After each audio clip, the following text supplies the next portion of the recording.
Bom dia a todos e todas. Eu gostaria de agradecer a presença, sejam bem-vindos. A gente está iniciando o painel de cultura. Hoje a gente tem como tema a cultura como um valor. Eu gostaria de apresentar os nossos painelistas, agradecer a vocês por terem aceito o convite em nome do GIF. Muito obrigada. Estamos hoje com Carla Fonseca, das Cidades Criativas, Francisco Allenberg de Souza Lima, um caso inspirador, a Fundação Casa Grande, Memória do Homem Cariri, Cláudio Lins Vasconcelos, que vai falar a cultura como um valor, o que podemos aprender. E eu vou passar a palavra para o mediador dessa mesa, o Eduardo Saron, que é do Itaú Cultural e coordenador da Rede de Cultura. Bom, boa mesa. Bom, bom dia a todos, muito legal estar aqui. Começamos com um pouquinho de atraso, mas dentro de um espaço tolerável.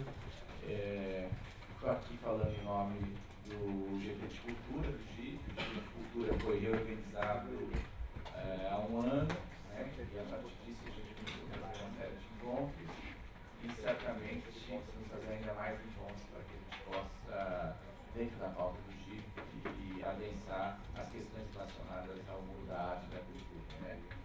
Estou tendo esse GT junto com o André, aqui na frente, que foi o grande artífice deste outro encontro. André, eu e a Marina, da CCR, também somos facilitadores, mais que formadores, facilitadores deste GT, junto com todo o GIF.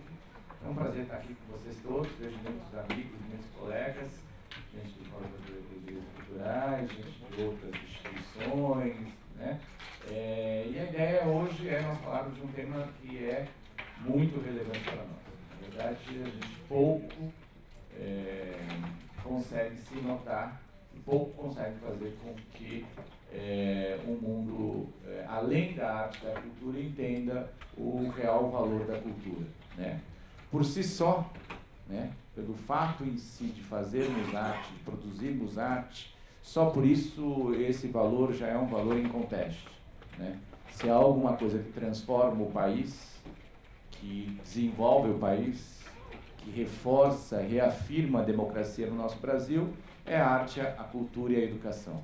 Por si só, nós não precisaríamos ter qualquer mesa para debater o valor da cultura. Mas, infelizmente, nós estamos num país que não dá valor para a cultura. Esta é a grande realidade. Tanto não dá valor para a cultura, que nós somos o final do incentivo fiscal. Somos 0,66% de todo o incentivo fiscal no país quando o assunto é União. E talvez seja o incentivo fiscal mais debatido, discutido, retalhado, criticado que esse país possa ter, mesmo sendo 0,66% do incentivo fiscal da União Federal. Por outro lado, nós temos uma lei nas loterias que diz que parte dos recursos das loterias, 3%, precisam ir para o Fundo Nacional de Cultura, algo importantíssimo, inclusive para os Allenbergs da vida. O Fundo Nacional de Cultura é para a produção independente, é para os projetos que estão fora do eixo do São Paulo, é para instituições que têm relação com perenidade, com legado de maneira mais intensa, e nos últimos 6 anos deixou-se de repassar para o Ministério da Cultura mais de 1,8 bilhões de reais.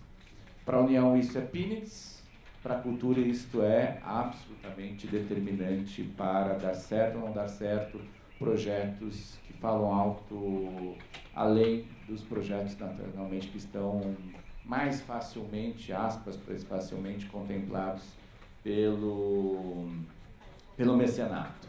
Também somos um dos piores orçamentos da União, né? O ano passado, o Ministério da Cultura teve uma execução excelente, acima da média histórica, inclusive, mas mesmo assim nós ficamos perto de 0,019%. Vejam, nós estamos com 0 à frente da vírgula. Tamanho o desespero do que é o investimento em cultura. Isso se repete por todos os estados, com uma outra exceção, mas ainda estamos ali próximos da vírgula ou além da vírgula. Isso denota o quanto esse país dá valor para a arte e para a cultura. Não é à toa que a gente ainda está mais radicalizado, não é à toa que os algoritmos dos fake news fazem mais estragos do que a gente pode imaginar, porque, de fato, educação, arte e cultura ficam sempre em segundo plano. E eu corro o risco aqui de cometer um sacrilégio com as pessoas que estão mais ligadas à educação, mas eu diria que a cultura e a arte ainda é mais potente para acelerar a transformação de um país. Porque se a educação tem todo o sistema formal para seguir, portanto, há uma dinâmica, um ritmo, né, que exige um tempo que, de fato, é um tempo mais de cauda longa, a arte e a cultura pode ter respostas, inclusive, mais imediatas para os dramas que a nossa sociedade vive, os dramas que a nossa democracia vive. Aliás, hoje viveremos um drama no STF de larga escala, né, onde o país pode sair mais radicalizado ou menos radicalizado, onde certamente não terão ganhadores e perdedores. Teremos um conjunto de radicalização que irá se aflorar ainda mais, independente do resultado final. Parece que a arte e cultura pode ser, não um antídoto, mas pode ser um elemento transformador disso tudo. Então, mas mesmo assim, a gente, e que bom que o GIF garantiu esse espaço para nós, mas mesmo assim a gente continua sendo desafiado a discutir o valor da cultura, né? E discutir o valor da cultura que também transborde o mundo da arte e da cultura, né? Também transborde o nosso universo. Tenho dito que a gente precisa atravessar a rua para falar com quem não é catequizado. A gente precisa atravessar a rua para falar com quem não fala necessariamente a nossa língua, até para que nós possamos convencer de fato o tamanho, a importância e a robustez do nosso segmento. Mas, seguindo aqui a nossa mesa, eu vejo tantos colegas aqui, até ex-presidente do GIF aqui, o Hugo Barriga está ali na minha linha aqui, que já presidiu o GIF e dirige a importante fundação do mundo da cultura aí, a Fundação Roberto Marinho, tantos amigos. A Bia ali também, outra ex-presidente do GIF, você vê que o valor da cultura do GIF está prestigiado, está em alta escala, mas é bom estar aqui com todos vocês. Eu vou rapidamente passar a palavra para os nossos palestrantes. Ali o Allenberg dirige uma fundação no interior do país, no Cariri, belíssima ação, já tive lá algumas vezes, né? É um parceiro querido, consegue por meio de uma experiência tão exitosa nos trazer números, experiências e abordagens que são profundamente transformadoras daquela região. E ele esteve num seminário que o Fórum fez lá, quando foi? 2016, e ele foi o hors concours do seminário, foi o inquestionável, todo mundo saiu absolutamente seduzido por ele, certamente nos ajudará a percorrer esse caminho. A Carlinha, que é uma expert nesse mundo, doutora pela FAO em cidades criativas, né? É que eu não vi os currículos, mas a gente tem muita relação, então, doutora pela FAO em cidades criativas, uma das pessoas que mais falam, reverberam, refletem sobre esse tema das cidades criativas e do mundo da economia da cultura, a partir da intervenção que ela tem no mundo acadêmico, a partir da experiência e do próprio trabalho de consultoria dela. Agora, recentemente, tem atuado muito junto ao Santander, você vê que eu sou Itaú, mas eu falo Santander, lá no Farol, um belíssimo projeto, está de parabéns o Santander, um belíssimo projeto, a Carlinha tem tido um papel importante. E do meu outro lado, o Cláudio, que por algum tempo dirigiu um importante espaço no Ministério da Cultura, cuidou da economia criativa do Ministério da Cultura, garantiu que o Ministério pudesse ter aí uma estrutura que uma alavancagem sobre o mapeamento da cultura no Brasil a partir da economia da cultura, a discussão sobre Atlas e contas satélites para a cultura, algo que é tão caro, tão importante e que muito pouco se avançou todos os tempos. Aí, embora seja uma pasta nova dentro do Ministério da Cultura, foi reativada, inclusive, recentemente, mas a gente continua patinando bastante nessa área. Há muito poucos dados e informações mais recentes sobre o nosso universo. Há iniciativas do IBGE, há iniciativas do IPEA, mas são iniciativas que continuam sendo pontual e pouco orgânica. E o Cláudio teve um papel importante, além de ser um advogado de renome aí no nosso universo, pôde contribuir bastante. Agora começa um pós-doc, né? Inclusive com a Federal de Rio Grande do Sul e Paris, né? Tá chique, hein? E Paris, também nessa área. Então acho que a gente vai poder ter uma manhã bem interessante. Cada um tem 2h20 para falar. Não me passaram o tempo. Quanto é cada um? 20 minutos para falar? Isso, 20 minutos para falar. E aí, a partir disso, vamos tentar passar a conversa. Eu sugeria começar pela nossa moça da mesa, depois passamos para o Cláudio, e eu acho que a gente termina com o nosso Allenberg, porque ele sai do campo das nossas impressões teóricas e práticas, mas mais no universo que se relaciona com o mundo acadêmico e o mundo das grandes consultorias e dos grandes centros, e passa para uma experiência absolutamente acachapante, que o Allenberg vai dizer, além de ser uma figura ultra carismática. A gente termina com você, pode ser? Com Carlinhos. Muito obrigada, que delícia essa sala lotada, muito, muito, muito gostoso. É isso que dá o valor, né? São esses vários olhares e as várias atuações que vão somando valor. Eu vou pedir para o pessoal me ajudar com a apresentação. Não dá para falar de cidade sem ter fotos, né? Então eu trouxe algumas questões aqui para a gente conversar. Agradeço a apresentação do Saron, agradeço o convite do André. Um prazer estar aqui com vocês. A gente vai fazendo tantas coisas, né? Chega ao final do mês e fala, meu Deus, não consegui encontrar algumas pessoas que eu queria tanto, e essa é uma oportunidade também para a gente rever vários amigos antigos, quase de infância, essa altura, e reencontrar alguns, enfim, e conhecer outros. Então, muito obrigada pela presença e pelo convite. Muito bem, o que eu preparei aqui para a gente conversar, colocando o foco sobre a questão das cidades, é um pouco reflexo disso, né? De uma inquietação que surgiu quando a gente viu pipocar aí toda uma série de slogans, de termos vinculados às cidades, concretizados mais do que nada em várias ocasiões, como é o caso de algumas delas, não em outras, em logomarcas. A gente falou, meu Deus do céu, mas será que a cidade agora também vai virar espaço de espetacularização? Vamos mexer nisso de uma forma diferente. E como a Garimpo Soluções é uma empresa pequena, mas é muito atrevida, né?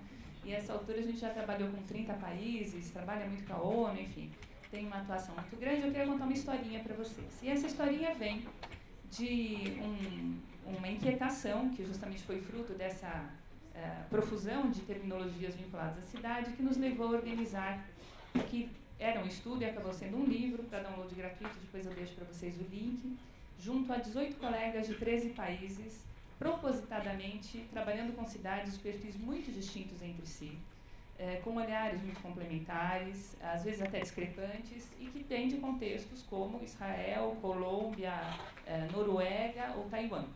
Qual era a ideia da gente reunir esses colegas que vão de grandes nomes como Jaime Lerner até pessoas brilhantes, mas muito menos conhecidas? Era a gente tentar ver se eles que estavam trabalhando com o termo cidade criativa, isso nos idos de 2008, 2009, tinham alguma coisa em comum com os outros. E essa, na verdade, é um histórico aqui que é bacana, porque tem a ver com a nossa relação com as de infância, essa altura também, Saron. No ano anterior, ou 2 anos antes, a gente tinha tido esse atrevimento também, né, Saron, para fazer um livro chamado Economia Criativa como Estratégia de Desenvolvimento, que foi o primeiro livro sobre economia criativa no mundo, com esse olhar. E também foi uma coedição do Itaú Cultural com a Garimpo, foi super bacana. A gente falou, então vamos lá fazer mais um, e depois vieram outros. Mas esse foi muito emblemático para a gente também, para entender quais eram essas características comuns, independentemente do histórico, do contexto, da situação socioeconômica dessas várias cidades sobre as quais se debruçavam os nossos colegas. E a gente percebeu que existiam 3 características comuns.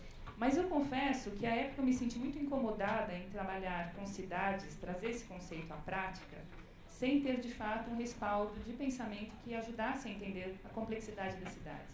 E por isso, justamente, a ideia, apesar de ter formação em economia, em marketing, inovação, de fazer um doutorado em urbanismo na FAO, que deu origem à primeira tese em cidades criativas do Brasil, que depois, por sua vez, virou um livro editado pelo SESI, que foi finalista no Jabuti. E ao final eu falei assim, bom, agora acho que a gente já está um pouquinho mais sério, né, de entendimento, vamos colocar esse assunto na prática, porque eu acho muito complicado a gente pegar um conceito sem ter um respaldo de pensamento, de validação por outros, inclusive, e começar a tentar aplicá-lo na vida real das pessoas, em especial numa realidade, como é o caso das cidades brasileiras, com 86% da população nelas concentradas. A primeira característica dessas cidades que se pretendem criativas são as inovações. E quando a gente fala de inovação, via de regra, o que vem à mente são as inovações científicas, como é o caso das grandes inovações arquitetônicas, por exemplo, dos Emirados Árabes, essas 2 torres que foram construídas, que seguem todo um biomimetismo e conforme a insolação, essas flores, como as 11 horas, abrem e fecham, permitindo que a gente tenha uma economia de uso de energia, de iluminação, ar-condicionado e tudo isso para frente, com conforto, inclusive, vinculado à permanência das pessoas. Mas quando a gente fala de inovação, é muito mais do que isso. São inovações, inclusive, que vêm em pequena escala, a partir de pessoas que acham que é possível mudar, né, e reinventar contextos. E esse é um caso que vem, falando de Paris, né, a próxima cidade do Cláudio, de uma turma de estudantes que falaram, a questão é a seguinte, a gente tem um problema, e a gente entende o escopo desse problema, porque com a assinatura do acordo contra a mudança climática, uma das cidades comprometidas com isso foi Paris, e a cidade de Paris se comprometeu, portanto, a apagar as luzes das vitrines dos estabelecimentos comerciais em no máximo 1 hora após o seu fechamento para reduzir o consumo energético. Qual é o slogan de Paris? Cidade? Bingo, apagada. Que ótimo, né? E essa turma falou, temos um problema. E o problema também é que a gente está olhando o problema pela equação errada. Porque a gente não está falando de energia, a gente está falando de luz. E essa molecada, estudantes, cada um de uma área, a importância dessa transversalidade, resolveram se debruçar sobre isso para resumir uma longa obra. Criaram uma startup que teve o atrevimento também de isolar a bactéria responsável pela bioluminescência de lulas de grandes profundidades, transformaram essa bactéria em um verniz que é aplicável sobre vitrines, mobiliário urbano, sinalética, o que vocês puderem imaginar. Tem olhem o impacto que essas questões, quando a gente trabalha com as inovações de cada um de nós, em especial somadas, podem ter para uma outra forma de elaboração da cidade. Ou esse doido adorável, um químico indiano de mais de 50 anos, que a vida inteira perseguia a ideia de fazer algo que combatesse a desnutrição na Índia, que é um problema estruturante grave, e percebeu que junto a esse problema somava um outro, que era o dos resíduos sólidos, porque cada vez mais, numa população de 1,3 bilhão de pessoas, as pessoas comem fora de casa, levando talher de plástico, e ao final do dia a gente tem montanhas e montanhas e montanhas de talheres despejados no ambiente. Ele falou, então vamos resolver os dois de uma vez só, e criou colheres que são comestíveis. Então a gente come e depois a gente come a colher. Como a gente está na Índia, tem colheres com sabor de pimenta, de sal, de cominho, do que vocês puderem imaginar, de curry, e que custam o mesmo tanto de uma colher de plástico. Olhem só como a gente vai resolvendo questões urbanas a partir do momento em que traz algo que inclusive é vital e que a cultura proporciona, que é a vontade de ouvir o outro trabalhar junto, é a vontade do convívio, da interação, do espaço conjugado, né? Na antítese justamente do que o Saron bem apresentava, que é essa nossa radicalização dos extremismos, né? E isso eu acho que é especialmente importante neste nosso momento de mundo, em virtude inclusive do que o presidente do MIT, à época, isso faz 4 meses, dizia, num comunicado por newsletter até, dizendo, na MIT acreditamos profundamente no poder da tecnologia como força para o bem. Acho que todo mundo acredita, né? Algumas tecnologias de inteligência artificial, a robótica, têm e continuarão tendo impactos significativos na sociedade. Ótimo. Muitos desses efeitos serão maravilhosos, de transporte mais eficiente a melhores meios de combater doenças. Bom, drogas também. Mas não há garantia de que as tecnologias de hoje servirão a todos e estou convencido que criar uma sociedade mais forte e menos dividida exigirá reinventarmos o futuro do trabalho. Pesquisa, educação, inovação e empreendedorismo serão cruciais. E aí há 2 questões que se somam. A primeira delas é como a cultura já vem podendo nos preparar melhor para esse futuro do nosso trabalho. E segundo, como a gente vai discutir o futuro do trabalho criativo, do trabalho da cultura, que é um tema hiper importante que me parece que ainda vem passando ao largo, como se nós fôssemos imunes a esse impacto, e não somos. Então, como a gente vai trabalhar isso também? Que é, para o próximo GIF, a gente vai ter uma mesa a respeito. Agora, a segunda característica das cidades, e a gente vai somando todas, são as conexões. Esse, por exemplo, é o mapa de Santiago do Chile. A gente olha e fala, que mapa bonitinho e tal, não sei o quê, só que o mapa de cada um dentro da cidade é muito distinto desse mapa, como ocorre nas nossas cidades. A gente fala São Paulo, Rio, Cariri, enfim, o que for, e a gente pensa naqueles espaços que são mais próximos ao nosso cotidiano, à nossa história, ao nosso convívio. De modo que o mapa mental de cada um de nós é muito reduzido frente ao mapa administrativo da cidade. E o mapa afetivo, e é aí que a coisa pega, é ainda menor.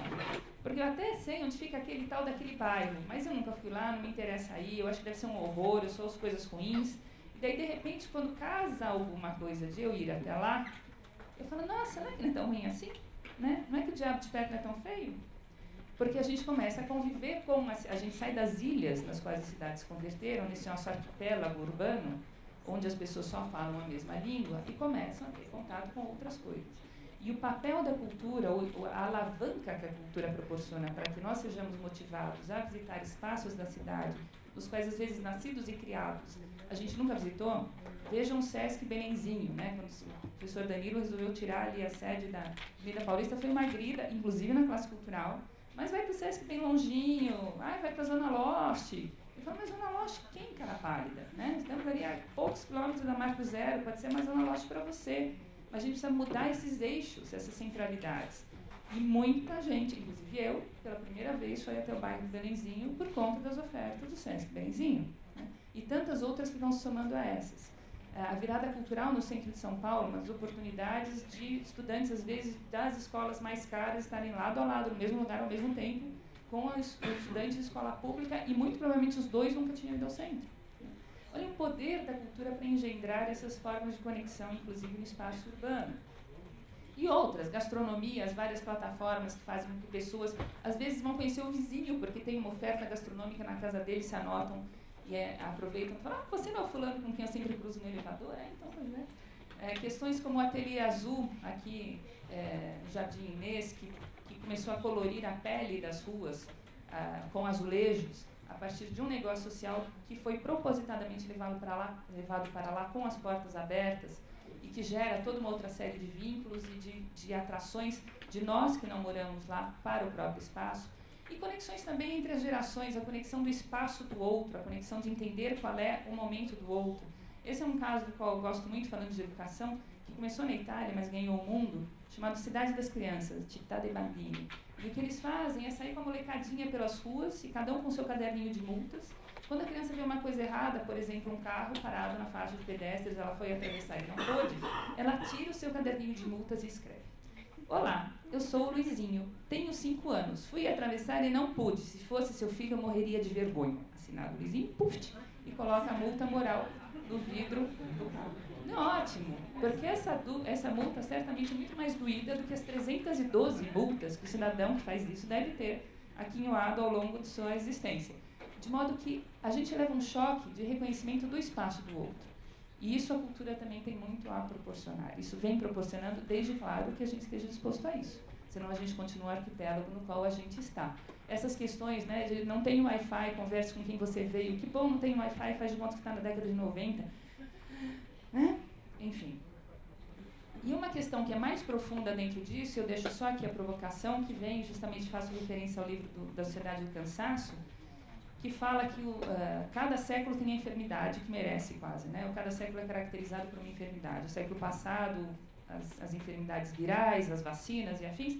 Este nosso século das doenças neurológicas, de profunda depressão, de pessoas que são levadas cada vez mais a ter maior desempenho, que entram em agonia consigo mesmas, porque nunca é suficiente, então ficam com um chicotinho em riche, como capitães prussianos no século XIX, e ao final o que acontece é que a gente entra nessa sociedade que não tem convívio.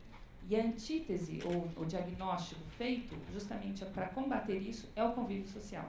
Então, como a gente leva as pessoas, por conta de todas essas maravilhosas estripulias culturais oferecidas, a terem convívio, a combaterem o mal do século. Olhem como a coisa chega a outro nível de profundidade. E a gente já veio enredando tudo com cultura, mas uma característica muito marcante das cidades que pretendem criativas, junto com inovações e conexões em sentido amplo, é cultura. E a cultura não só das artes, do entretenimento, mas a cultura, como os romanos antigos falavam, o genius loci, o espírito da cidade, que gerou, inclusive, depois a figura dos padroeiros, das madroeiras, das madrinhas, das cidades, dos países também, que são aqueles espíritos guardiães, né? Aquilo que faz com que a cidade tenha uma vibe, um pique diferente da outra, que se sinta um espaço de acolhimento. Esse eu roubei na internet, tá? Não é nosso. Essa cafeteria na Virgínia que falava, ok, cafezinho $5, um cafezinho, por favor, $3,50, bondinho, um cafezinho, por favor, $1,75, né? Que já revela o espírito da cidade. Isso é cultura, né? Até que ponto eu respeito o outro, até que ponto eu entendo que ali tem alguém que também merece ser tratada de uma outra forma. Mas também artes de rua, também toda a série de maravilhosas intervenções públicas que a gente faz, toda a série de instituições culturais, enfim, tudo aquilo que a gente conhece. Mas eu queria trazer mais uma pimentinha a essa história, aliás, algumas. E a primeira delas é, cada vez mais, nas grandes corporações, eu trabalhei 10 anos no Unilever, enfim, muitos de vocês trabalham, têm contato com grandes corporações, cada vez mais a gente vai fazer reunião com alguém e descobre que a pessoa não mais lá está. E está fazendo uma coisa absolutamente fora do que o suposto desenho de vida dela levaria a pensar. Não é assim? O que acontece? Uma empresa de headhunting de escala global, a Robert Half, que também é uma das maiores do mundo, também atua no Brasil, começou a perceber que muita gente dizia, desculpa, para lá eu não vou. Mas olha o pacote financeiro, não, desculpa, mas para lá eu não vou. E o que as pessoas, então, esses nossos talentos móveis criativos, como nós todos, ainda que seja para viver de sanduíche natural vendido na praia, eu quero ter essa experiência, em podendo, o que essas pessoas dizem? Que além de perspectiva de carreira, além de qualidade de vida, além de custo de vida, um fator decisivo para elas se locomoverem para outro espaço urbano é diversidade cultural. Bingo! Então, cada vez mais, as próprias empresas fazem parcerias com prefeituras, aí sim parcerias público-privadas de fato, para desenvolver espaços que sejam mais adequados a nutrir esse talento criativo de que nós todos nos regalamos quando vamos a espaços que são efervescentes. E aí tem toda uma questão vinculada às ofertas várias que podem ser feitas. E o creme de la creme dessa história, a Amazon, talvez vocês tenham acompanhado, ano passado lançou um edital para as cidades se candidatarem a abrigar a sua segunda sede nos Estados Unidos, talvez um pedacinho do Canadá, e com um briefing específico, um edital mesmo, dizendo as cidades que quiserem ter um espaço arquitetônico que nós vamos criar, que é uma mini cidade, super sustentável, arquitetura verde, mega maravilhoso, etc., que quiserem abrigar 50 mil trabalhadores qualificados, altamente criativos e bem remunerados, que serão alocados nesse espaço, cidades candidatas. Olhem a reversão da história. Centenas de candidaturas, se não me engano, 800 candidaturas, da marca, que é a maior empregadora privada dos Estados Unidos. Olhem como as coisas estão mudando e a gente no meio. O mais interessante para nós, nesse momento, é o próprio briefing, a convocatória, o edital que a Amazon lançou, em que ela estabelece, essencialmente, 4 grandes itens para as cidades passarem por esse checklist. Oferta de talentos tecnicamente qualificados, incluindo parcerias com universidades, porque não adianta elas falarem, olha, eu tenho, amanhã muda um governo, a universidade é mais estável, o talento vai ficar. Se mudou um governo, não tem parceria nenhuma com a universidade, esse talento vai embora. Infraestrutura moderna, claro, eles têm uma dependência logística enorme, sustentabilidade, conectividade urbana e mobilidade com múltiplos modais, o carro, o ônibus, a bicicleta, o trem, a pé, o que for. Bingo! Cultura, diversidade e governança compartilhada. E aí? Olhem como a cultura passa a ser vista, talvez até no extremo, frente ao que o Sarão bem apresentava, que é a consideração do seu papel hoje, no que a gente vem percebendo de sinais de reconfiguração dessa importância no mundo.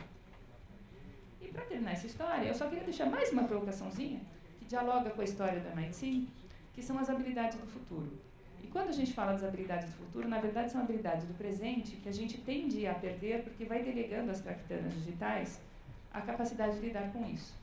Espacialização, por exemplo, é o antonomasia, Então, eu delego ao Google, eu delego ao Waze, como é que eu chego daqui até lá, ponho o piloto automático e nem sei por onde eu estou indo. Se acabar a bateria, eu não sei chegar em casa, às vezes. E aí, a gente vai atrofiando essa habilidade. Como qualquer habilidade, língua, o esporte, o que for, se a gente não praticar, a gente vai perdendo. essas várias habilidades a gente tem, e a gente vai perdendo se não atentar no fato de que a gente vai perdendo. Como é que a gente usa as tecnologias digitais a favor e não contra, né? Esse é o grande barato do futuro do trabalho. E o que eu acho mais bonito dentro dessa nossa proposta de discussão do valor da cultura é como a cultura é intimamente vinculada a várias dessas habilidades, ao desenvolvimento dessas habilidades. Então a gente pega a flexibilidade cognitiva, tentei, não deu certo, eu vou por lá, e não deu certo também, e agora para onde eu vou? Esse jeito de jogo de cintura que a gente vai desenvolvendo quando trava contato com os mais diversos e complementares estímulos. Vai uma exposição, não entende nada, acha o máximo, depois vai a outra. Nossa, a propósito, eu acho que não sei. A gente vai ampliando a dispensa de ingredientes que a gente tem em casa, de modo que, independentemente dos amiguinhos que o filho traga para jantar, um tem intolerância à lactose, o outro não come carne, o outro é muçulmano, o outro é judeu, o outro não sei. E a propósito, eu não gosto de espinafre, eu abro a minha dispensa e consigo inventar algo. Se eu não tiver essa flexibilidade, eu não consigo inventar nada. Criatividade dispensa comentários, raciocínio matemático, algo mais matemático do que música. E aí a gente vai percorrendo essas várias habilidades. Então, me parece que se a gente fizer o resgate dessas várias considerações e outras tantas que certamente a gente aqui vai trazer, encapsular isso tudo nessa consideração de o valor da cultura, a gente talvez consiga começar a reverter esse quadro que o Sarão bem apresentava, né, da desconsideração ou da desvalorização da cultura, entendida de forma muito restrita, não vinculada a essas várias mudanças contemporâneas interrelacionadas e que vão dar o norte daqui para frente, porque já estão dando. E cabe a gente decidir se vai ou não querer seguir esse norte ou se vai fingir que é um avestruz. De modo que a cultura é uma grande aliada para o futuro das cidades. A gente tem que considerar a cultura, não é mais eu quero, não quero, defendo, não defendo. A gente tem que, né, como os casos mostraram. Mas também para o nosso futuro. Para o meu, para o seu, para o nosso, para o do vizinho, para o do filho, para o cunhado, para o papai. Não tem jeito. Então, me parece que, a partir justamente desses casos práticos, a gente sai da defesa, que muitas vezes é vista como dos mais inflamados, apaixonados, e passa a mostrar que já ferveu a água. E a gente é o sapinho. Agora a gente sabe o que a gente vai fazer com essa água, né? Enfim, são algumas provocaçõezinhas iniciais. Obrigada.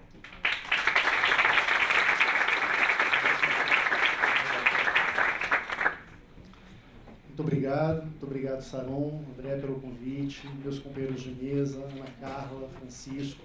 É um prazer incrível estar aqui com meus colegas de fórum, com todos vocês, aqui do GIF, que é uma organização da qual eu tenho o maior carinho. Nós vamos falar aqui sobre o valor da cultura, e falar sobre o valor da cultura é uma coisa muito ampla, né? Quer dizer, são vários os valores da cultura, aliás, o conceito de cultura é muito amplo. Mas mesmo que a gente fale apenas das questões das manifestações artísticas, enfim, das manifestações culturais propriamente ditas, a gente tem que começar argumentando e reconhecendo que existem muitas coisas relacionadas com a cultura que não tem nada a ver com a economia, que não tem nada a ver com o mercado. Quando uma avó conta uma fábula aos seus netos, a gente está falando de cultura, mas a gente não está falando de mercado. Quando um grupo de amigos se reúne para tocar violão na praia, a gente está falando de cultura, mas não está falando de mercado. Mas dizer que cultura não seja apenas indústria, não significa que cultura não seja uma indústria também, e das melhores que nós temos. Eu pediria que carregasse a apresentação, por favor. A apresentação foi escrita Vimares, Cláudio Luiz de Vasconcelos. Não está aqui, não. Não está aí a apresentação? Eu deixei lá em cima? Lá embaixo, né? Não tem problema, vamos à capela. Eu já estou, inclusive, como eu estou mesmo há muitos anos em rehab de PowerPoint, eu acho até bom. A grande vantagem da apresentação era porque para gravar um acrônimo, mas ele é muito fácil, eu acho que a gente não vai precisar nós somos pessoas tão imaginativas, certamente a gente não vai precisar dessa tela.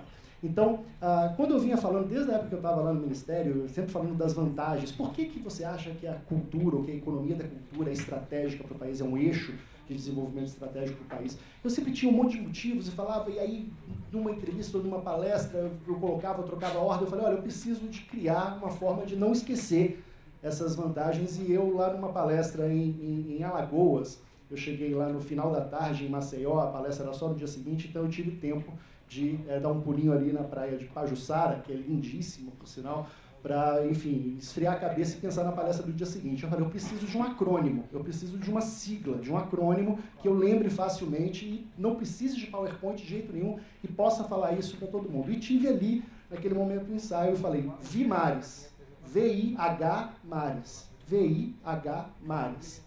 V de vocação, I de capital intelectual, H de capital humano, MA de meio ambiente, RE de resiliência e S de soft power ou de soberania cultural. Porque eu tinha pensado em soft power, depois eu achei cafoníssimo e mudei de soft power para soberania cultural, que é bem melhor do que soft power, aliás, como diria o Anselmo Góes. Mas, e aí voltando, então, por que as 6 coisas? Vamos lá, V, vocação. Primeira coisa, o Brasil é um país vocacionado para a cultura, é um país com vocação cultural.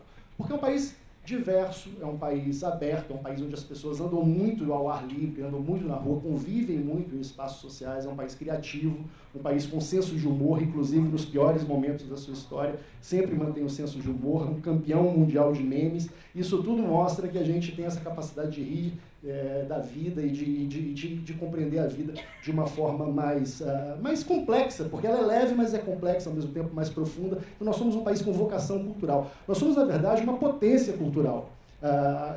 O nosso complexo de vira-lata, às vezes, não deixa a gente perceber isso. Mas vamos imaginar, por exemplo, música popular. Se a gente tirar Estados Unidos e Reino Unido, que são os donos da língua franca, que outro país tem uma produção em música popular mais relevante que o Brasil no século XX? Talvez Itália e França cheguem perto, mas certamente não. A gente está falando de algo que de 100 anos de penetração nos mercados mundiais. A gente está falando de Villa Lobos a Michel Teló, a gente está falando de Anitta a Tom Jobim, a gente está falando de um songbook de Frank Sinatra com 20 músicas de Tom Jobim. Quer dizer, a gente está falando de uma expressão cultural realmente de importância magnífica. Quanto que vale isso? Quanto vale a música brasileira? Quanto vale isso em termos não apenas simbólicos, mas também em termos econômicos?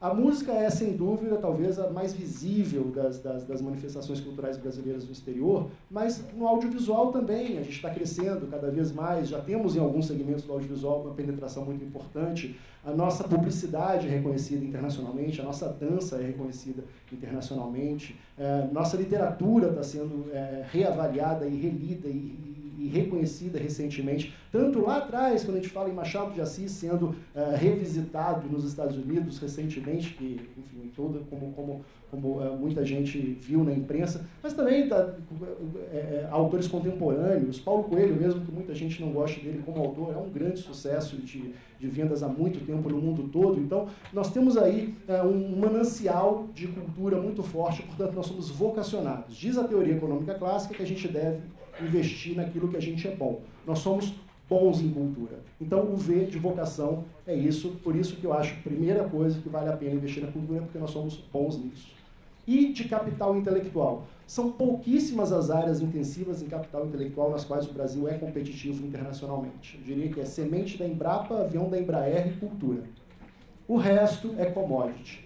E commodity não vai levar a gente para o primeiro mundo nunca. Não tem jeito. Por que commodity não vai levar a gente para o primeiro mundo? Porque a característica da commodity é que você não controla o preço de venda. Você não controla as condições de demanda. Você sabe quanto custa plantar, mas você não sabe quanto vai estar custando a soja quando você colher.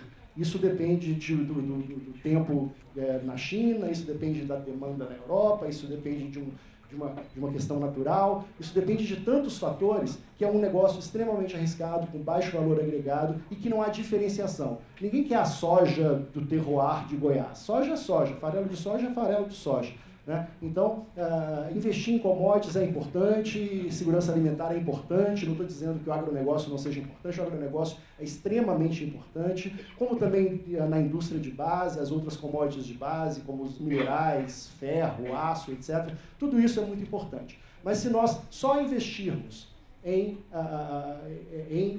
setores intensivos, em mão de obra e em recursos naturais, a gente vai estar sempre dependendo do humor do mercado e do preço da Bolsa de Chicago na hora da colheita, e a gente nunca vai conseguir tomar as rédeas do nosso próprio desenvolvimento econômico. Isso só vai acontecer quando nós formos fortes realmente em setores intensivos em capital intelectual. E, portanto, por enquanto, a cultura é um dos principais candidatos a assumir esse posto. I de capital intelectual, H de capital humano. Nem no século XXIX, nem no século 32 vai aparecer um computador capaz de fazer um roteiro surpreendente, capaz de associar notas musicais às estações do ano, capaz de produzir arte. Vocês vão me dizer que já existe música feita por computador no Spotify. Vocês vão me dizer que o computador já pode produzir alguns produtos estéticos. Eu vou concordar. O computador pode produzir uma tela estética. O computador pode juntar um monte de notas musicais. Mas isso não é arte. Porque a arte não é aquela tela que você está vendo. A arte é a mensagem que está por trás daquela tela. Não é? Um quadro, ele não vale exclusivamente pela forma como ele estaria. Ele vale pelo seu contexto histórico, pela forma como ele foi feito, pelo valor da identificação humana que nós temos. Então, o nosso setor é profundamente dependente do capital humano e ele vai continuar sendo dependente do capital humano. Nunca será substituído por máquinas, não existe possibilidade de uma máquina sentir as emoções de um ser humano, porque enquanto não houver uma máquina que tem medo da morte, enquanto não houver uma máquina que sente saudade, enquanto não houver uma máquina que tem dor de amor, não haverá arte feita por máquina. Pode haver produtos estéticos feitos por máquina, mas produtos estéticos não são necessariamente arte, porque a arte exige uma mensagem. E a mensagem ela é basicamente uma forma de comunicação entre humanos, uma forma de comunicação entre as nossas angústias, as angústias que nos fazem humanos, as angústias que os computadores poderão, no máximo, imitar, mimetizar no futuro, mas jamais sentir de verdade. Então, investir em cultura é investir em capital humano, é investir no ser humano e é investir em algo que não será facilmente substituído por máquinas, como, aliás, a pesquisa que a Cainha, minha mestra Cainha, eu aprendi a economia da cultura com a Cainha, que mostrou aqui na sua apresentação. Meio ambiente. O nosso setor tem poucas externalidades negativas. Externalidades são aquelas consequências colaterais que são negativas e que não são consideradas ali no preço da transação. Por exemplo, a poluição. O nosso setor polui muito pouco, comparado, por exemplo, com mineração. Um acidente numa mineradora, ele tem um custo ambiental, etc., que não está considerado ali naquela equação. Isso tudo precisa ser considerado quando a gente está falando de impacto e de relação custo-benefício de investir em determinado setor. O nosso setor ele é limpo, ele não gera externalidades negativas em grandes proporções e ele ainda gera externalidades positivas, porque quando ninguém sai de um livro, ninguém sai de uma peça de teatro, ninguém sai de uma sala de cinema como entrou. Sai uma pessoa melhor, sai uma pessoa mais profunda. E ela vai chegar em casa, ela vai passar aquilo, porque a cultura, felizmente, é contagiosa. Então, ela vai contagiar a sua família com aquilo e a sua comunidade e vai transformar todo mundo em uma comunidade melhor. Ah, ali foi, né? Então, passa para a próxima, por favor. Aí, de onde veio a inspiração. Vimares, vai para a próxima. Tá, eu tenho aqui, ó, Vimares, gente, assim, ó. E aí está. Meio ambiente, então, é isso. Então, não apenas nós não temos as externalidades negativas, como nós temos muitas positivas. Cultura e educação têm tudo a ver, e educação e desenvolvimento têm mais a ver ainda. Resiliência. Nós somos um setor osso duro de roer. É difícil matar a gente, até porque se fôssemos fáceis de matar, nós já estaríamos mortos há muito e muito tempo. Porque é um setor que consegue se desenvolver, mesmo diante de uma infraestrutura precária, como a gente tem no Brasil. Imagina se você planta soja. Meu Deus, só posso ter pena, né? O cara vai ter que pegar aquela soja, colocar num caminhão, lá no interior de Goiás, passar por estradas esburacadas. A viagem de caminhão vai custar mais do que a carga que ele está levando. Depois vai chegar no porto, e uma burocracia danada. E é um porto só, no máximo 2, quem sabe 3 que ele pode usar no Brasil inteiro, um país desse tamanho, para exportar. Quer dizer, a infraestrutura, o custo Brasil pesa menos no nosso setor do que pesa para outros setores. Nós dependemos menos de portos, aeroportos, estradas de ferro e etc. Nós dependemos, sim, de infraestrutura de rede, de infraestrutura de telecom. Isso nós dependemos e a nossa realmente ainda precisa melhorar muito. Mas nós dependemos de infraestrutura de rede. Mas nós sofremos menos com a indigência infraestrutural do Brasil do que outros setores da economia. É um setor resiliente e é um setor que consegue resistir até em momentos de colapso político. Né? Nos piores momentos da história, ainda assim se produz cultura de muito boa qualidade. A música popular brasileira, produzida na década de 70, está certamente entre os períodos mais produtivos da nossa história. Então, é um setor resiliente, é um setor que aguenta chuvas e trovoadas, é um setor que não tem medo de cara feia, porque quem quer fazer cultura faz, não consegue não fazer. É da gente, é da pessoa, é do nosso setor. A pessoa não consegue, está dentro dela. Ela vê a vida como arte. E ao ver a vida como arte, ela pensa de uma forma diferente e ela acaba se tornando uma pessoa em um setor forte e resistente. E, finalmente, soberania cultural. Se vocês pararem para pensar, a cultura é uma das poucas formas de ter influência global, influência geopolítica, que não envolva bombardear populações, que não envolva envenenar reservatórios de água, que não envolva assassinatos políticos, que não envolva sanções econômicas e comerciais que matam pessoas de fome, de raiva e de sede, como se fossem gestos naturais. Nós não dependemos de nada disso. A cultura, ela conquista ali no poder da simpatia, do algo mais e da alegria. Ela é o verdadeiro poder, ela é o poder do conhecimento, é o poder da empatia, é o poder da racionalidade, é aí que a gente vai conseguir o nosso lugar. O Brasil é um país de vocação pacifista, ainda bem, felizmente, é um país que não tem vocação para beligerância, é um país que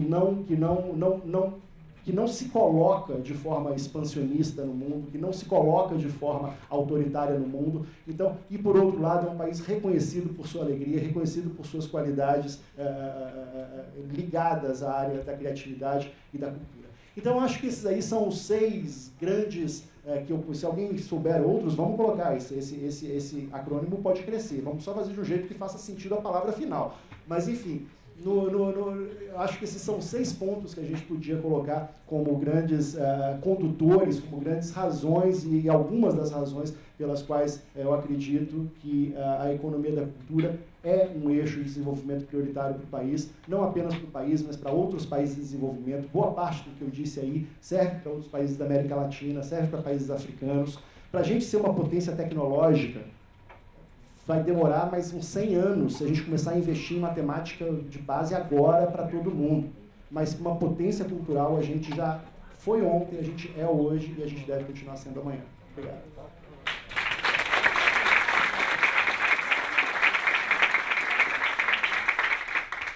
Quero agradecer, por terem me trazido aqui para falar. O Brasil é um país ainda que faz brotar a cultura pelo seu bioma. A matriz cultural do país é o bioma. Então, é muito interessante como é que nasce a cultura, como é que brota a cultura nesse terreno. Nós temos abaixo de nós as placas tectônicas, que formam a geografia que está aqui em cima. Essas placas tectônicas, elas se movimentam, são elas quem formam as montanhas, quem formam os vales, quem forma e determina o tipo de animal daquele lugar. Vem o homem habitar esse ambiente. O homem habitando esse ambiente, ele faz essa leitura de tudo isso que ele está em cima e escreve isso através do pincel da arte. Então é aí onde vem brotar a arte a partir de todo esse movimento. O país é um país mal dividido, porque é dividido o mapa geopolítico não pelo seu bioma. É um país que tem o Vale do Jequitinhonha, é o país que tem a Chapada do Araripe, é o país que tem a Chapada Diamantina, Chapada dos Guimarães. Essas chapadas são os terreiros altos, é o solo antigo desse país. Então, quando as placas tectônicas elas se movimentam, de acordo com esse desenho geográfico, ele faz justamente que nasça nesse ambiente essa cultura. Ele ainda não percebeu isso. O Brasil ainda não percebeu isso. A importância do seu terreiro, a importância do seu território. E como isso determina culturalmente. A Chapada do Araripe, ela começou há 90 milhões de anos. Ela foi um movimento tectônico que gerou no meio do sertão esse ambiente. Então, a cidade de Nova Olinda é uma cidade de 5 mil habitantes. Cidade que fica no interior do Brasil, na região Nordeste, numa região chamada Cariri, porque habitava um povo. Do lado de cá, que vocês estão vendo, é o estado do Ceará. Do lado de lá é o estado do Pernambuco. Por um simples elevação da chapada, toda a água que cai em cima dessa chapada vem para a região do Ceará. E essa região do Ceará nasce um povo no entorno dessa chapada, de nome Cariú, que quer denominar um povo ligado à água. E do lado de lá nasce os Inxu, que é daí o nome Exu de Luiz Gonzaga, não é da cultura afro, é dos Inxu, o povo Cariri. Então, Inxu quer dizer justamente um povo brabo, porque era um povo que faltava água, então a vida era mais braba para ele. Então, é muito interessante que essa chapada, ela faz parte de um território, ela está no meio de um território. E o mapa é diferente, porque é uma região onde tem um platô no centro e seu entorno.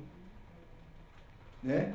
É como pegaram os Pampa e dividiram entre o Brasil, o Uruguai e a Argentina, e ali se apropriaram de um bioma, dividiram, tá entendendo? Aquilo ali, e ali é uma cultura só, de um povo só, que foi dividido por 3 países. Então são essas divisões, né, que existem no território, que é justamente que faz com que a gente não tenha uma cultura lida por território, e sim por estado. E sim, então começa justamente essa divisão. A Chapada do Araripe, ela fica do lado daí, Pernambuco, Ceará, Paraíba e Piauí. Então, a cidade de Nova Olinda, com 5 mil habitantes, chega o homem aí nesse local através do ciclo do couro, quando Tomé de Souza veio ser governador da Bahia, e trouxe Garcia Dávila, e Garcia Dávila traz junto com isso o ciclo do couro, que é justamente os boi que vêm passando por cima do caminho das águas, que é o caminho dos homens desde a pré-história. Aqui nós tínhamos 2 tipos de caminho nesse território, um por cima e outro que ligava esses povos da pré-história através do chão pelas cavernas. Isso gerou uma série de pintura rupestre, gerou toda uma cultura antes mesmo, de qualquer outra coisa aqui. Então já era um território batido, já tinha toda uma história. Isso é muito importante a gente saber no Brasil. Isso é muito importante para a gente saber como é que o coração bate em cada canto. Para a gente poder ter uma leitura cultural, né, mais humanizada nesse país. Então, cadê o bicho de passado? Esse aqui? Então, essa casa era uma casa de um rancho de comboeiro que foi construído para o caminho das boiadas passar. Ela estava desse jeito aí, na cidade de Nova Olinda. Nós restauramos ela e ela ficou assim. Nós restauramos com a comunidade, ouvindo a comunidade, ouvindo a fala do povo, do local. Nós restauramos ela e aconteceu uma coisa interessante, foi que as crianças invadiram a casa. Quando as crianças invadiram a casa, nós demos a direção da casa para as crianças da cidade.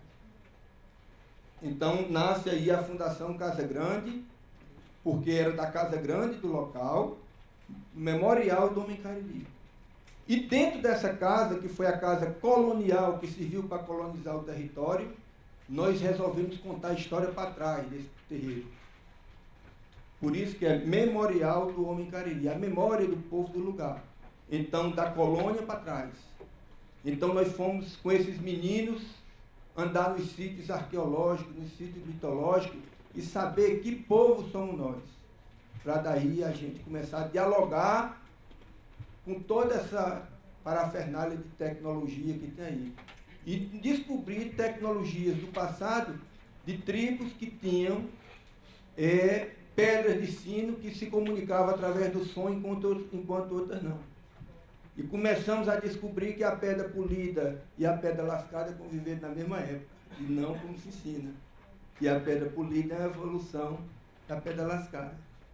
Então, foi que era um som, um filme musical. Né? Eu estava pensando que era Fly, né? Então, é o seguinte. Então, as crianças passaram, né? Então, nós temos na fundação um memorial do Homem Cariri, onde estuda a pré-história do homem. Então, as crianças chegam nessa casa com 8 anos de idade, 9 anos de idade, e como eu moro a 42 quilômetros, nós entregamos a chave da fundação para eles, e eles começaram a gerenciar o próprio museu da cidade e começaram a gerenciar esse potencial cultural da sua infância. Aí está as crianças, a diretora do nosso museu tem hoje 11 anos de idade, e toda a equipe de recepção está entre 6 e 7 anos, tá entendendo, da fundação. Aí são os sítios arqueológicos, aí as crianças estão justamente fazendo uma limpeza do sítio arqueológico.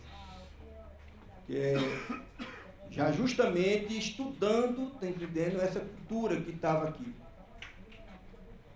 Aqui nós temos o teatro da fundação, eu vou passar rapidinho, né, que é um teatro que nós temos para 200 lugares. Aqui nós temos uma galeria de arte, onde a gente estuda a curadoria.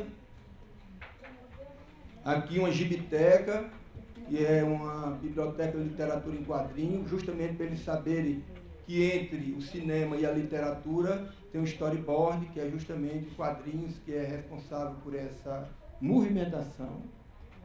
A DVDteca, dividida por continentes e as prateleiras e os diretores, da nacionalidade dos diretores. Então, a criança na fundação, ainda novo, assiste Tarkovsky, Kurosawa, tá entendendo? Eles começam a ter acesso a esses mestres do cinema. Tem uma rádio comunitária que funciona, então cada hora tem uma criança fazendo programa de rádio. Tem estúdio de vídeo, onde é produzido todo o material, esse material fotográfico e tudo que é feito, toda a imagem da fundação é cuidada pelas crianças da fundação. Um estúdio de gravação, onde os meninos fazem, autoram os DVDs, os CDs. Um estúdio de design, onde os meninos fazem a marca, toda a parte do visual da fundação.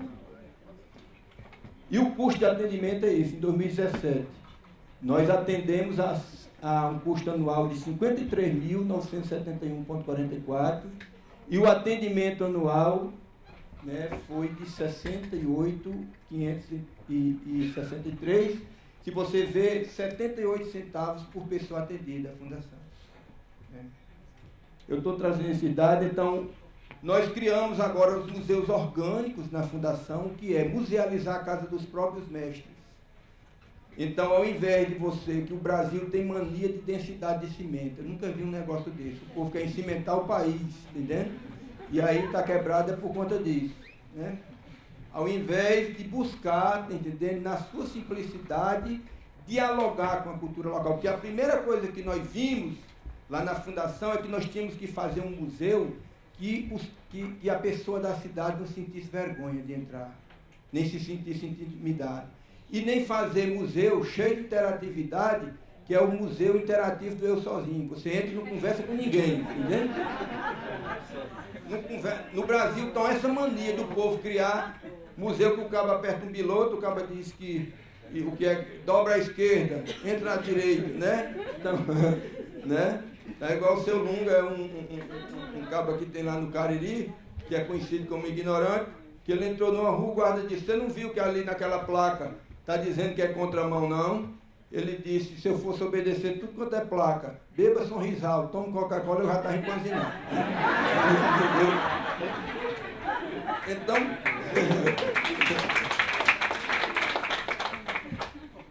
museu não foi feito para contar a história, o museu foi feito para conversar sobre a história. Está entendendo? Para conversar sobre a história. Não é a história do curador, é a história do povo, é para as pessoas entrarem ali, nascer o diálogo, e as pessoas se unirem através daquele diálogo. Não é uma verdade, são muitas. Né? E isso o Brasil tem condição de produzir. Essa é a riqueza do país. A maior riqueza desse país é o povo dele. Então, está aí os museus orgânicos. Nós temos hoje o memorial. A gente vai na casa da pessoa e musealiza. O mestre da cultura popular, a gente musealiza. Por exemplo, aqui está a casa do seu Expedito Celeiro. Então, aqui estava essa parte aí, que é perto da casa dele, que é esse prédio. Nós restauramos. Está aí restaurado, está aí dentro. Então, do lado conta sobre o caminho do couro, do outro lado sobre a história dele. E aí está o custo, quanto custou esse museu? R$ 5.803,99.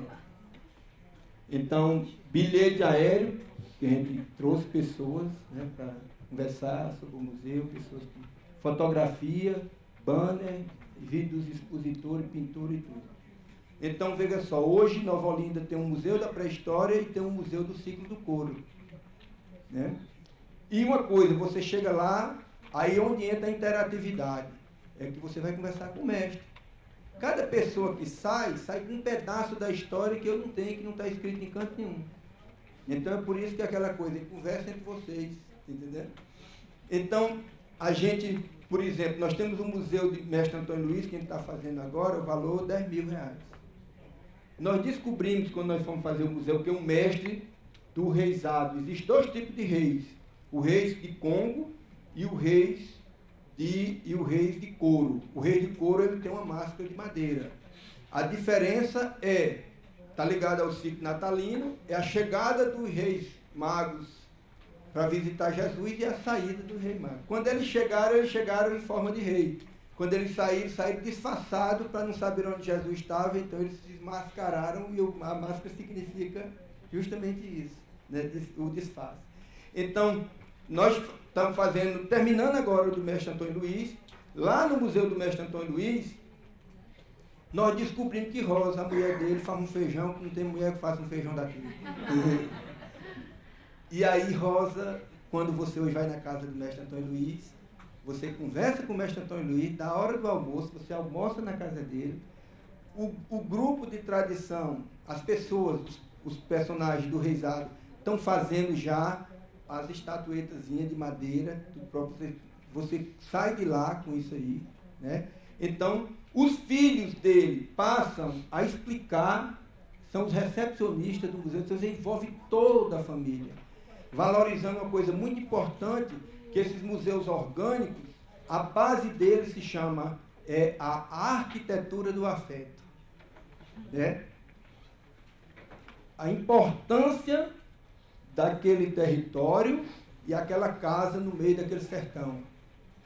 O afeto que nasce dentro daquela casa da família e que aquilo ali é a base da sustentabilidade daquela cultura naquele local.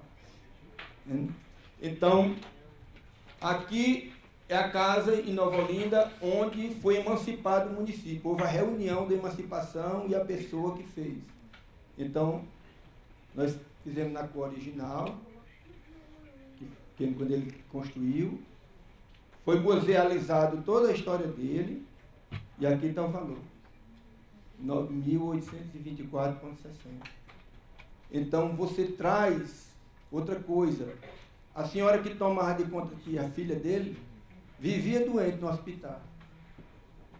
Hoje em dia, a maior alegria do mundo. A diretora é a neta dela, tem 6 anos.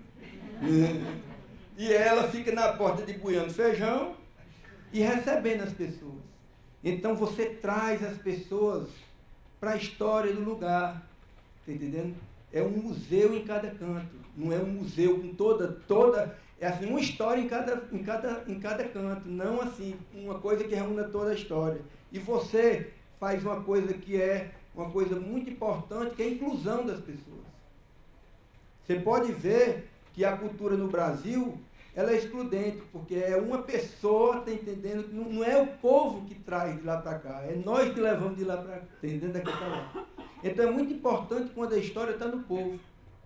E o povo conta a sua história no lugar onde aconteceu.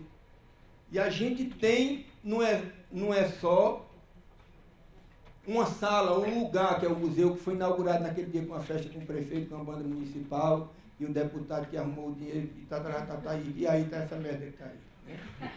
Né? É o quê? É com o povo do lugar. Você vai e conversa onde a história se deu, sabe, onde as pessoas têm o que dizer. Né? Então, hoje, as pessoas que visitam a Fundação se hospedam na casa das mães das crianças lá da Fundação, porque a gente viu o seguinte: você trabalha com a criança, mas você tem que incluir a família, porque senão tudo que você fizer lá tem uma linguagem diferente na casa. Então, hoje, as pousadas domiciliares recebem as pessoas. Então, não tem hotel, você se hospeda na casa da mãe dos meninos. Isso é muito legal, porque você vê o menino e você vai conversar com as famílias, você vai conhecer a família, de onde é que aquele menino vem. Toma café com a família, conversa, bota a cadeira na calçada. Então, o hotel é o mundo todo, tá entendendo? O hotel, né? Então, se você vê, as casinhas são tudo também igual a casa grande, por dentro internamente, pintada, para trabalhar essa coisa da programação visual, tudo. Elementos para ensinar, para ligar, tá entendendo? Para fazer esse ligamento, né? Fazer essa ligação. Aí, se você ver, eu vou ficar em pé, eu estou com uma perna aqui, que rompeu aqui, como é o nome desse bicho aqui mesmo? O doutor disse, eu nem me lembro, porque senão ele vai ganhar mais dinheiro mesmo. Ó, isso é uma palestra que eu fiz lá no Itaú Cultural, fui dar um pulo, foi, aí, pufo, quando eu pisei, rompeu aqui o negócio. O doutor disse que era para mim estar em casa, mas eu estou não. Quase que me seguram, mas ninguém me segura. Então é o seguinte, então aí está o custo-benefício das hospedagens domiciliares em 2002. Aqui está, mês por mês, quanto entrou de faturamento nas pousadas domiciliares, certo? O público, o faturamento e o custo por pessoa. Então, o que é isso? A Fundação é uma escola de gestão cultural onde a criança aprende isso desde criança. Não é feito por mim, não, nem foi chamado técnico de cantinho, não.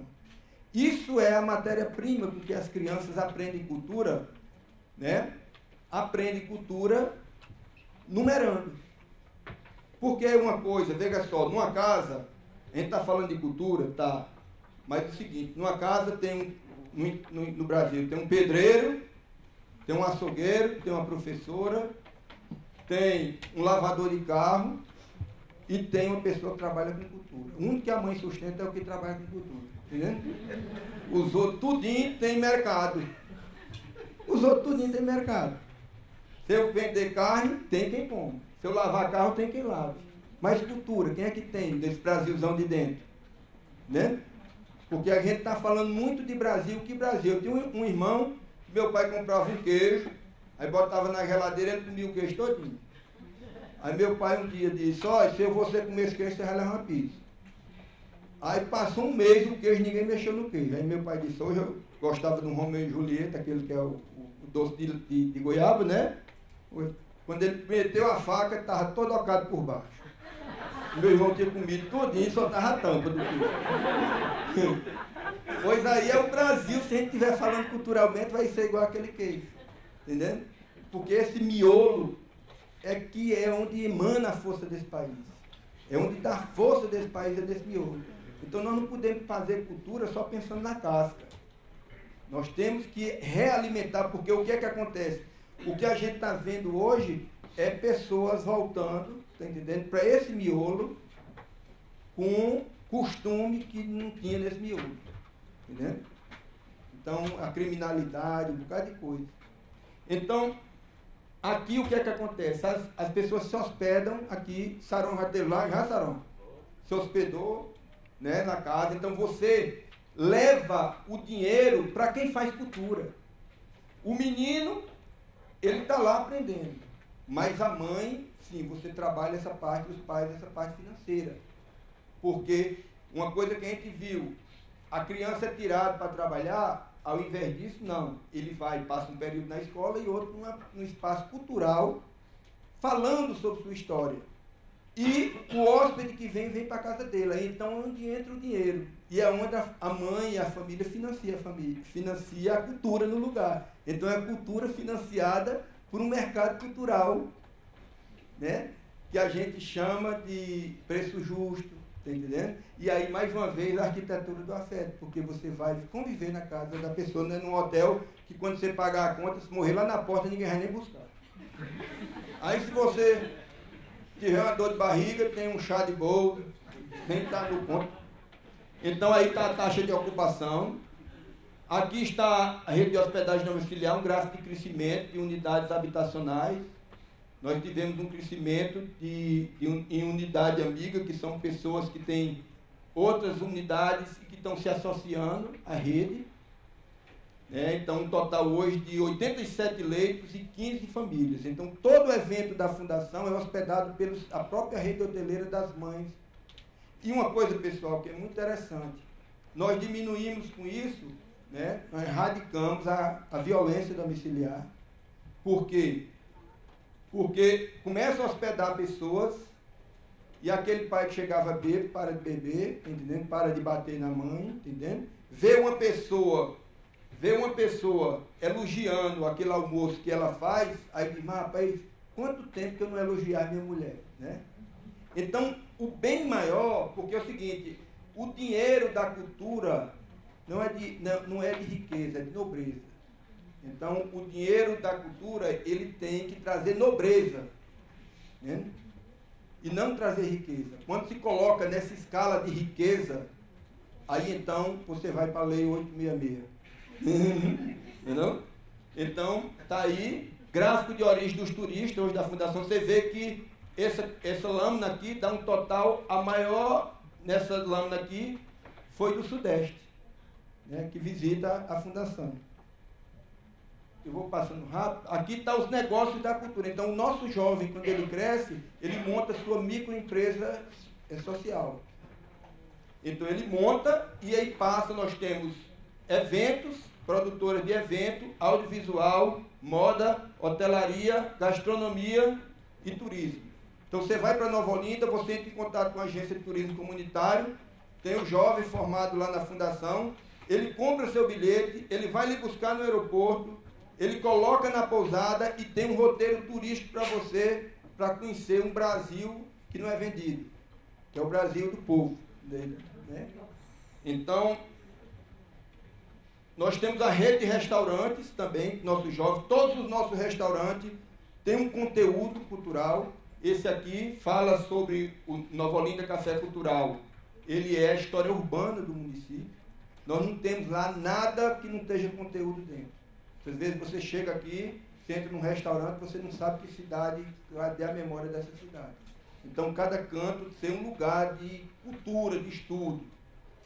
Aqui é o nosso Café Violeta, que é a figura da Violeta Reis, que foi uma pessoa bem politicamente. A casa dela em Paris era a embaixada dos expatriados de esquerda. Lá tiveram muita gente.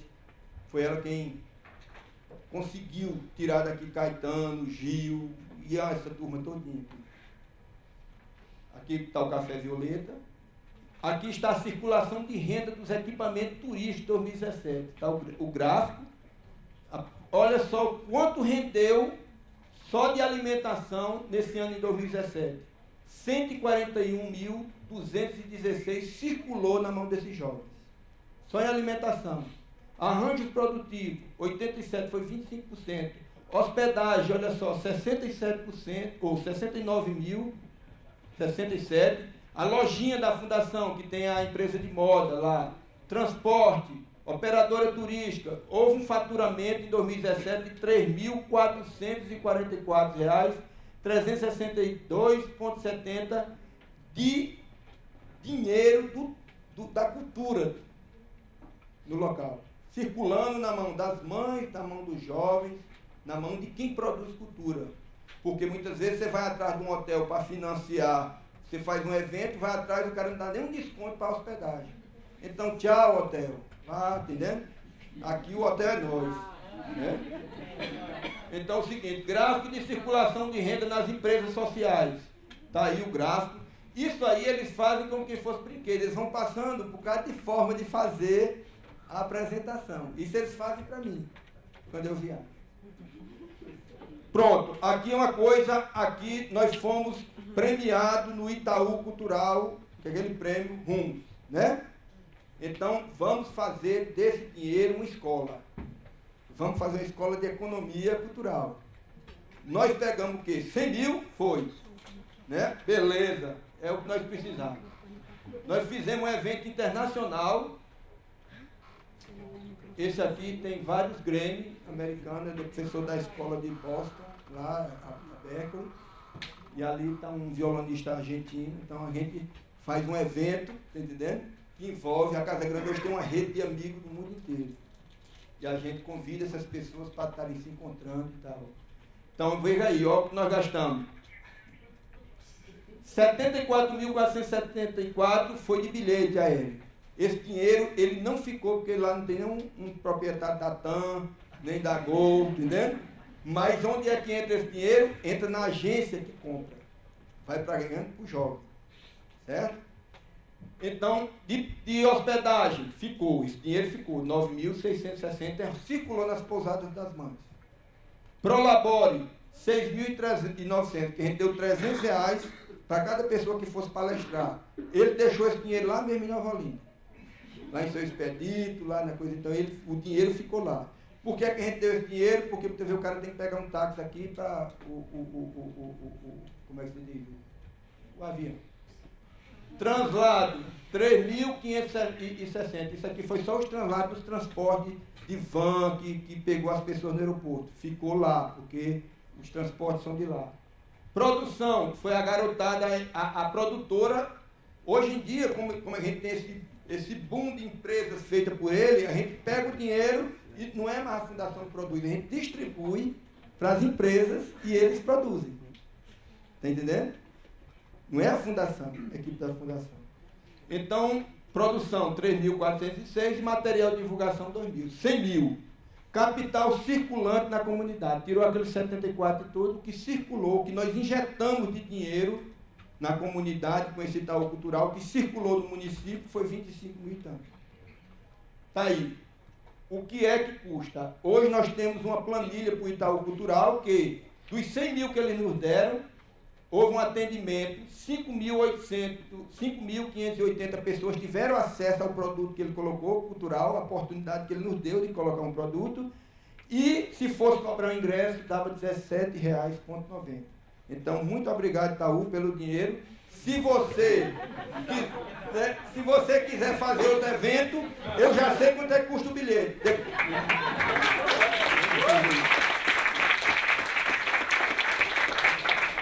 Aqui, circulação de renda nas pousadas domiciliares nesse evento. Você vê que é o seguinte, ó, foi um total de quantidade de diários, convidados, os 34 que se hospedaram, 138 diárias, num valor de 9.600. Por 12 pousadas, cada mãe saiu com R$805 em 3 dias de evento. Para quem ganha um salário mínimo. Está entendendo? Então aí você injeta dinheiro onde está precisando se desenvolver. Né? Para a gente não ficar gastando dinheiro só com firula. Né? Então tem que injetar na acessibilidade da cultura do povo brasileiro. Né? Então o povo brasileiro precisa disso. Né? Precisa disso, porque o povo só fica dizendo, porque nordestino vem para cá só para morar em favela, para matar, para não sei o que, para roubar, para ppp. Mas o que é que nós estamos fazendo? Né? Então o Brasil é um só.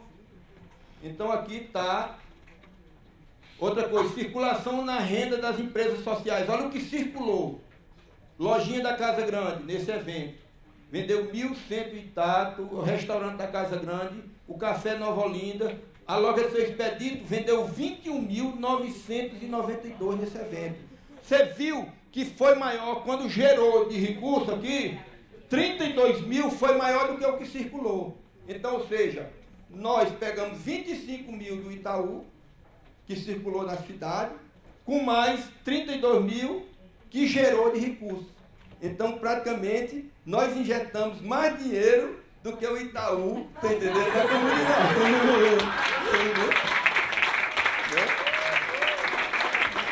O negócio da cultura.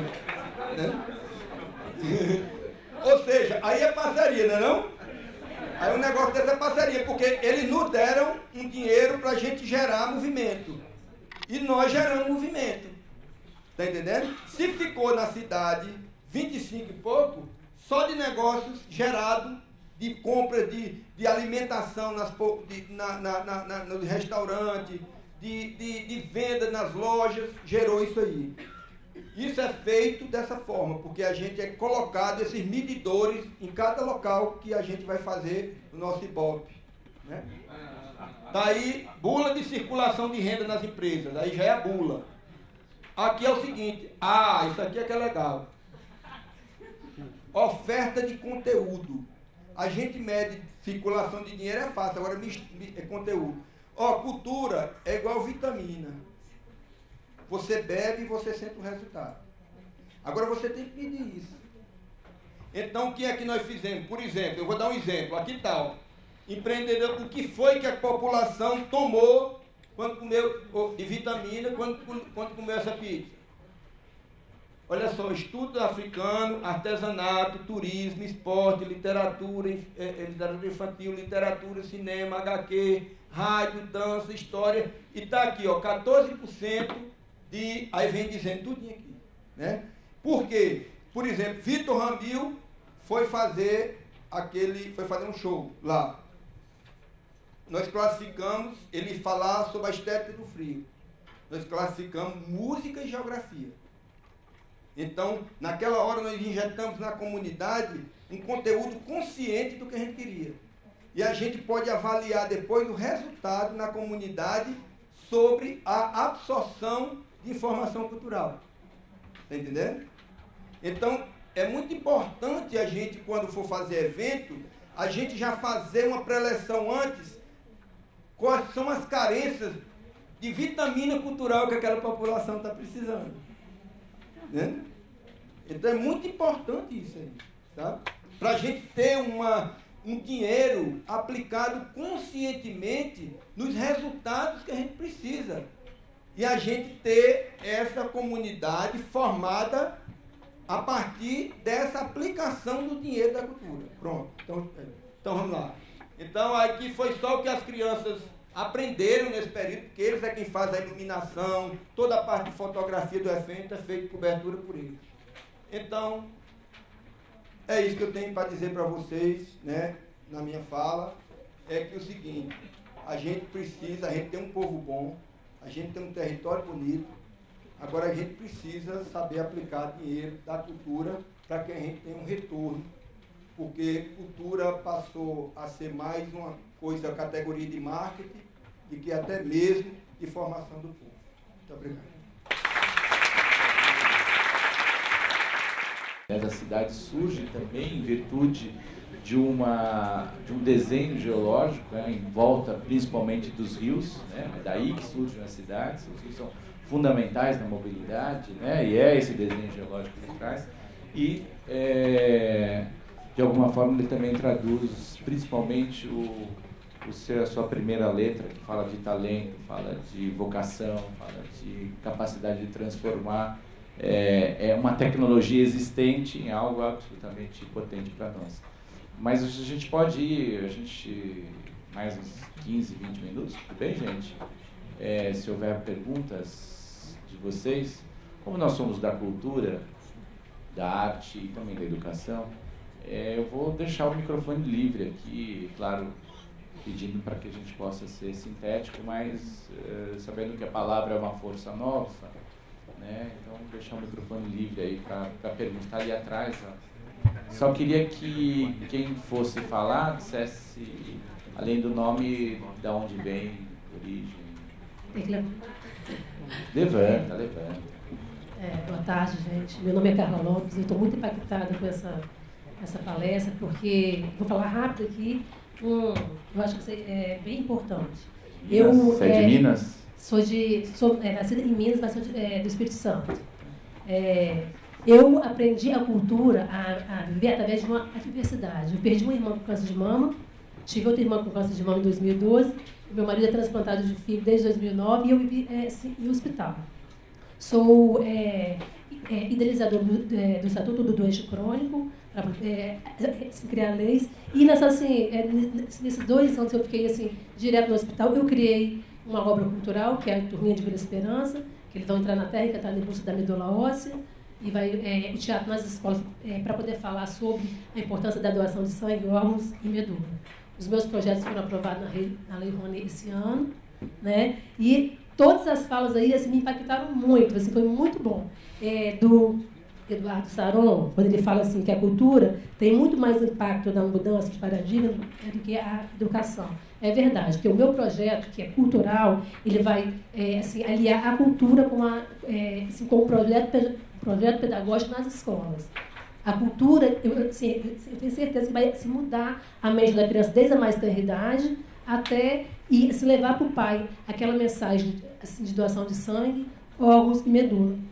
Eu queria saber de vocês por que às vezes o meu projeto em primeira instância ele foi indeferido, aí eu fiz um recurso, e aí falei da importância da educação aliada à cultura para poder falar sobre isso e para poder estar tendo esse impacto que eu quero, que eu almejo. Por que às vezes, um projeto que eu fiz sozinha, não paguei ninguém, eu me acabei lá, fiz lá, às vezes, por que é tão difícil de um projeto pequeno igual o meu ser, como se diz, captar recurso e bater em portas, mais portas, mais portas. Ontem eu fui no investidor que gostou da ideia. Por que às vezes não tem uma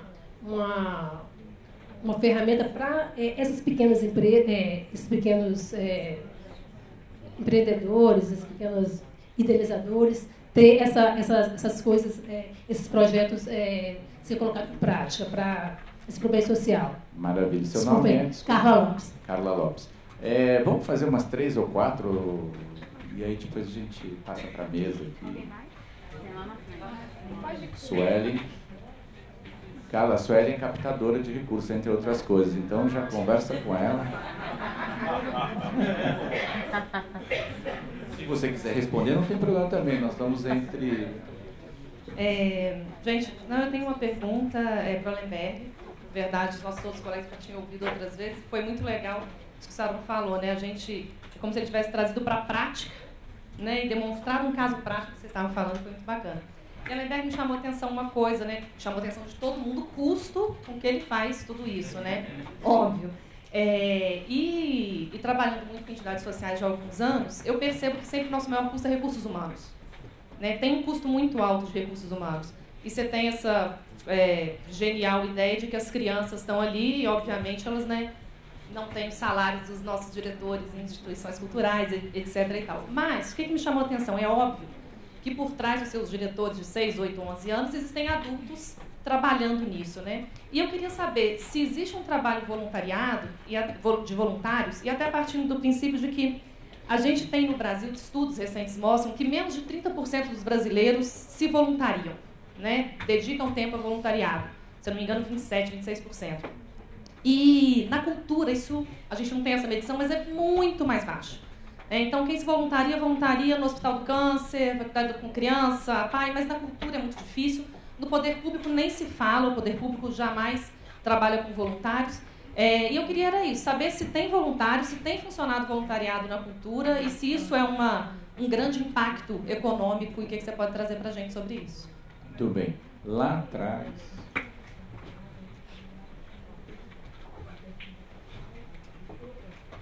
Podia levantar. Tá, bom dia.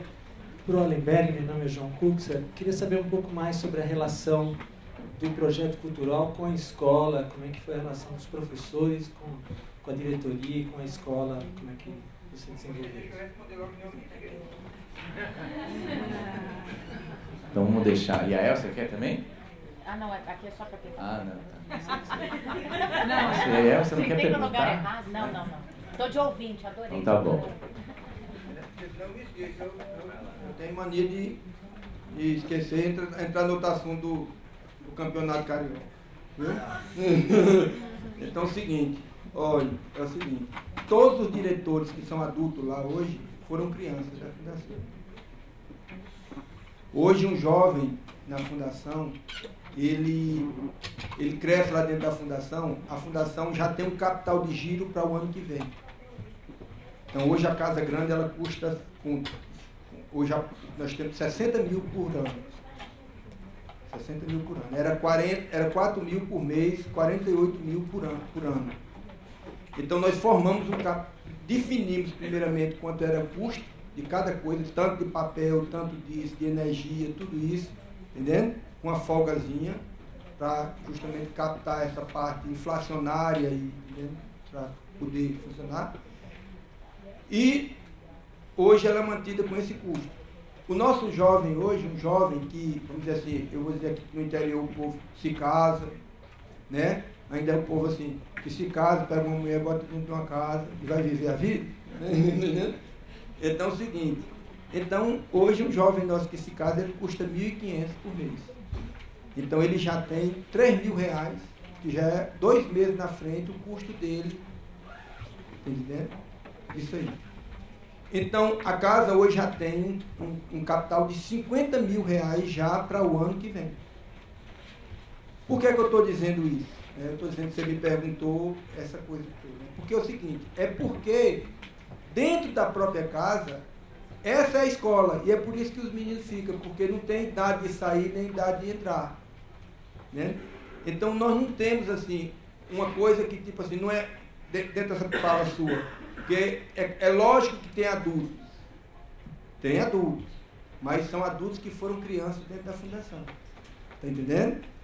Então, o voluntariado, sim. Então, o voluntariado, quando vai, aí vai lá pela fundação. Tá entendendo? Hoje, por exemplo, nós temos um jovem lá que está lá já faz mais de mês. Uma pessoa do Rio. Então, ele vai, ele é recebido por uma família dessa. Nós temos... como são famílias que têm uma baixa renda, ele paga uma quantidade para estar na casa das pessoas. E vai lá fazer o trabalho, entendendo, dele, lá dentro da fundação, que é um trabalho voluntário. Mas nós não temos, na manutenção da fundação, recurso para pagar voluntário. Está entendendo? A fundação trabalha com tanta economia que nós só temos 2 objetivos. Objetivo 1, manter as portas abertas. Objetivo 2, não deixar fechar. Né? Então a pergunta, entendeu? Então tem voluntariado, só que nós não temos dinheiro para voluntariado. Né? Ele chega lá, que muita gente que vai para lá, vai, entendendo? Para viver essa experiência. O que é que nós temos de retorno nessa experiência? E a outra pergunta lá foi o quê? Sobre a relação com a escola, o currículo, os professores das escolas que tem na cidade.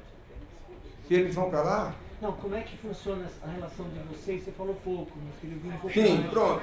Todos esses meninos, como eu falei, inclusive, que uma parte, os meninos para estarem na Casa Grande têm que estar matriculados. Então eles vão para lá, então eles têm um período na escola e outro período dentro de um espaço cultural, atendendo as pessoas e com uma formação cultural. Eu concordo aqui com o Saron quando ele diz, quando a gente começar a conjugar ministério, em vez de Ministério da Educação e Cultura, ser Ministério da Cultura e Educação, aí a gente vai ter outra história nesse país. Né? Então eu acho que isso aí é muito importante quando você tem um período que aquela criança, ao invés de ter ensino integral dentro da escola, que ele possa conviver nos museus, que ele possa também contar isso no currículo dele. Então, tá entendendo? Então essa absorção se dá através disso, porque também as mães são professoras, então isso está de uma forma natural, não tem aquela coisa, tá entendendo? Muitas vezes assim, retalhada. Mais alguém? Me falaram, Neida já te passa, que a gente tem até as 12h50, né? Porque temos outras atividades, almoço e tal. E Neida? Eu queria dar parabéns para o Francisco. Realmente, além de cultura, você faz milagre. Isso é uma coisa muito linda, né? E acho que a gente que faz cultura e está envolvido em projetos sociais tem que ter essas duas habilidades, né? Tem que fazer cultura e fazer milagre. E eu queria saber se vocês lá, já foram ponto de cultura. O primeiro ponto de cultura do Ceará, o primeiro pontão de cultura do Ceará foi a Fundação Casa Grande. E de lá onde nasceu as Casas do Patrimônio do IFAM. A carta que criou a Casa do Patrimônio se chama Carta de Nova Olinda, porque a inspiração foi a Casa Grande. Allenberg, a experiência é muito interessante, porque, como está sendo dito, né, você faz um pouco e, além disso, você mostra o quanto você gastou para fazer. Que acho que isso é uma coisa que na cultura a gente nem sempre faz do melhor jeito, da gente demonstrar o gasto. E também se aponta o impacto, o que você está produzindo nesse entorno seu ali. A gente sabe que um dos grandes problemas do nosso país é a desigualdade. E aí queria que você comentasse um pouco como você acha que os projetos que você está desenvolvendo lá impacta também na diminuição da desigualdade pela cultura. É porque ele prevê inclusão e distribuição de renda. Se você observar, ele inclui as pessoas que são exclusas disso aí, né, do processo, né, e distribui renda. Então você tem a cultura como valor porque você está incluso dentro do projeto da divisão do bolo. Está entendendo? Como é que eu acredito? Olha, se veio aqui um evento cultural para Nova Olinda, né, e eu, naquele evento cultural, eu tenho minha pousada e eu saí com R$850. Então eu vejo ali o impacto, porque quando você pega uma criança dessa lá dentro da fundação, a vizinha pergunta para a mãe, a pergunta é essa: o que é que teu filho vai aprender ali e o que é que ele vai ganhar com isso? Você tem que responder isso. Então a cultura, para chegar lá em Igarapé-Açu, no Pará, ele tem que ter essas respostas. Não pode ser uma coisa só, não sabe? É tipo ornamental. Ela tem que chegar trazendo essa resposta. A cultura chegou. Está entendendo? Então ela tem que dar esse retorno para as pessoas se sentirem inclusas no processo de produção. Entendeu? No processo de inclusão e distribuição de renda. Então um evento desse a gente mapeia e você chega na casa de cada mãe dessa e você sabe quanto foi que cada uma ganhou. Então é verdade, ela vai entender a cultura por isso aí.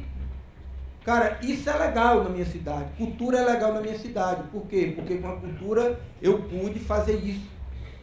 Com a cultura eu pude viver melhor dentro da minha casa com meu esposo, tá entendendo? Eu vi meus filhos estudarem mais, se formar. Nossos meninos é o seguinte, os meninos da área de museologia nosso, faz o curso na cidade, até o 2º grau, depois vai para o Crato, que é a cidade vizinha, faz a faculdade, depois faz um mestrado de arqueologia em Teresina, no Piauí, que ainda não tem. Nós abrimos agora um curso de pós-graduação em arqueologia social inclusiva.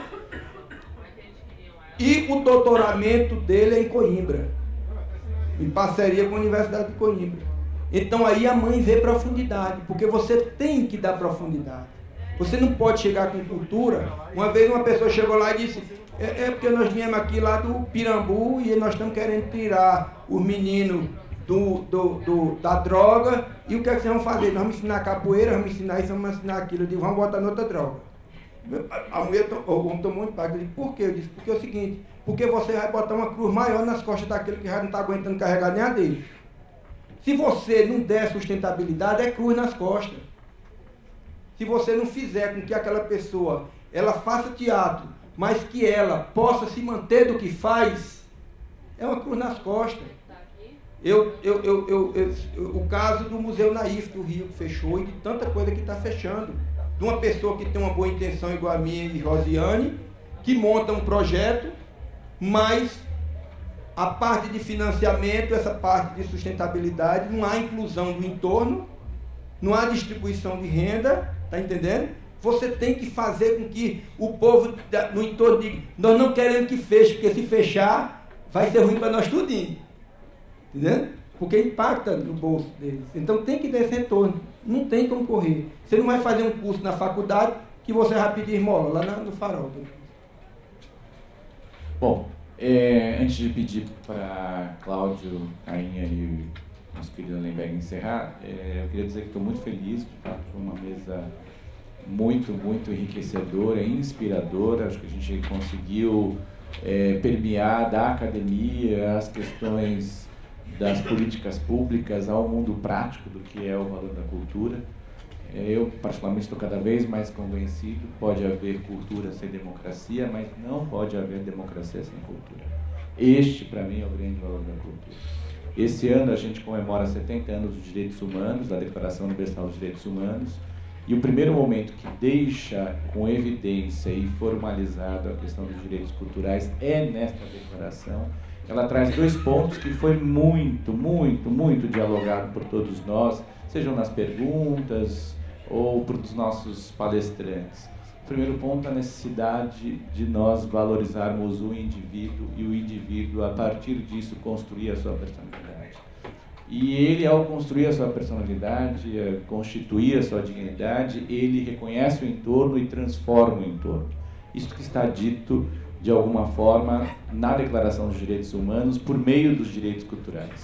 E é disso que se tratou essa mesa de ponta a ponta, né?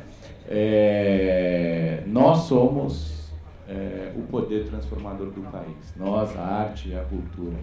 E esse desafio, né, passa pela nossa gestão, passa por alguns milagres, como bem a Eneida ressaltou, passa por tentar captar recurso para pequenos projetos, e aí eu volto a insistir na importância do Fundo Nacional de Cultura, dos recursos da loteria, que é um tema que o Fórum dos Direitos Culturais tem batido muito, e talvez te atenderia, Carla, com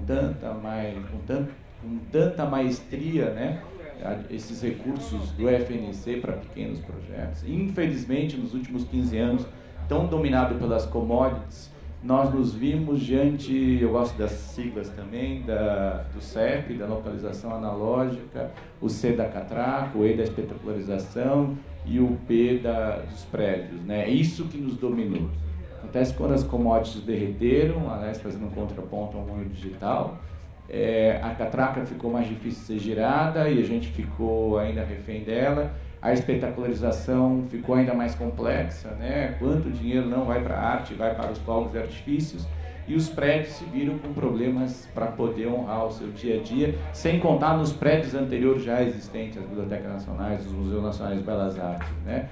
E eu acho que a gente precisa ter esta consciência do que o valor da cultura está nas pessoas, na capacidade tecnológica e na capacidade de transformar essa tecnologia e as pessoas num tesão transformador, né? Eu acho que é isso que nos move.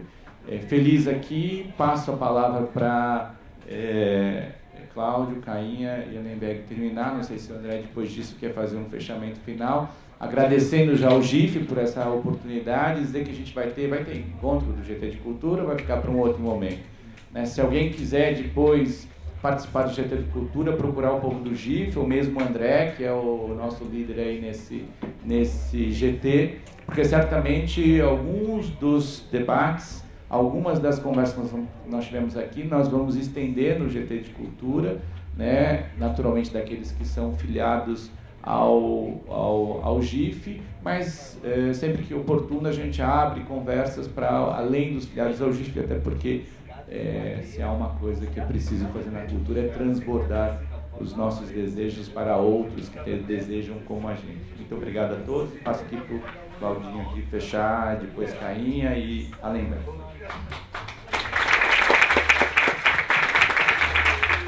Obrigado, Saron. Eu gostaria de agradecer ao GIF, a todos os presentes pela oportunidade e deixar só uma lembrança de que muitas vezes a gente fala o governo não entende o setor cultural como um setor economicamente importante, a imprensa não entende, não vê o setor cultural como um setor economicamente importante, mas a verdade é que muitas vezes o próprio setor também não se vê como um setor econômico importante. Isso é muito importante que a gente diga. É muito importante que a gente perca o preconceito de falar de economia. Falar de economia não é só falar de coisas superficiais, como a experiência do Memorial do Cariri mostra. Falar sobre economia é falar sobre dignidade humana, é falar sobre um futuro para todas essas pessoas, e a cultura pode ser, sem dúvida nenhuma, um condutor para um futuro melhor, não só para o país, mas para o mundo inteiro.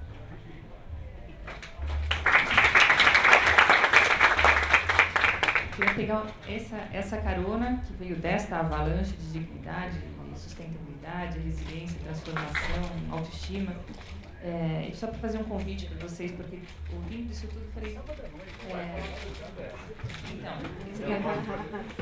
eu queria fazer um convite. A gente tem um projeto, a gente discute transformação de cidades também. E são, na verdade, são blocos de 3 cidades. E a gente vai trazer Medellín no outro sábado, para discutir justamente a transformação da cidade por meio desse capital humano, mexendo das 11 à 1. E é um caso muito interessante, que, enfim, vocês se lembram, Medellín já foi, na década de 90, a cidade mais violenta do mundo. 20 anos depois ganhou o prêmio do New York Times de cidade mundial de empreendedorismo, desbancando Israel, Nova York, enfim, Tel Aviv, Nova York.